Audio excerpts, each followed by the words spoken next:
মিশকাকে শায়েস্তা করে সবার সামনে নিজের পরিচয় প্রকাশ করলো রূপা। হ্যাঁ বন্ধুরা, অনুরাগের ছোঁয়ার আগামী পর্বে এমনটাই ঘটতে চলেছে। দীপাকে নিয়ে নার্স যখন সবার সামনে আসে তখন মিশকা রূপাকে ফোন দেওয়ায় সবার চোখের আড়ালে গিয়ে কথা বলে রূপা। মিশকা বলে, রূপা আমি আবার আসবো, আমাকে তুমি মেরেছ, এর শোধ আমি নেবই নেব। মিশকার কথা শুনে রূপা বলে, এখন তোমাকে রূপা আর ভয় পায় না।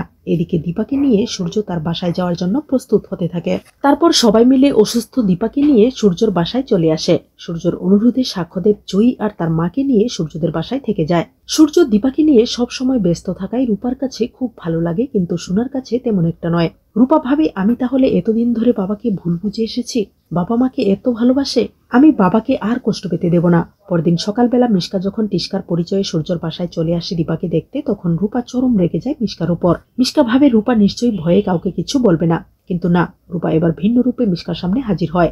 রূপা মিশকাকে বলে, আমার মা বেঁচে আছে নাকি মরে গেছে তা নিশ্চিত করার জন্য তুমি এখানে এসেছো। রূপার কথা শুনে সবাই অবাক হয়ে যায়। মিশকা যখন বলে, জয়ী এসব তুমি কি বলছো? রূপা বলে, যা সত্যি তাই বলছি। সাক্ষ্যদেব রূপাকে বলে, জয়ী উনার সাথে তুমি এভাবে কেন কথা বলছো? রূপা বলে, পাপা উনাকে তোমরা কেউ চিনতে পারোনি।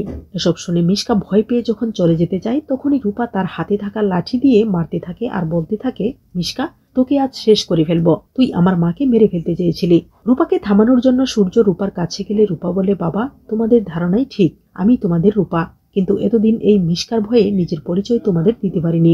মিশকা সব সময় বলতো, রূপা তোমার পরিচয় দিলে তোমার মাকে মেরে ফেলবো, কিন্তু আমার পরিচয় না দেওয়া সত্ত্বেও ও আমার মাকে মেরে ফেলতে চেয়েছিল, তাই আমি আজ ওকে শেষ করে ফেলবো।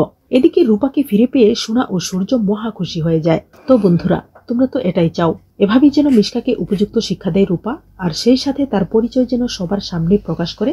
জানিয়ে দাও কমেন্ট করে। ধন্যবাদ।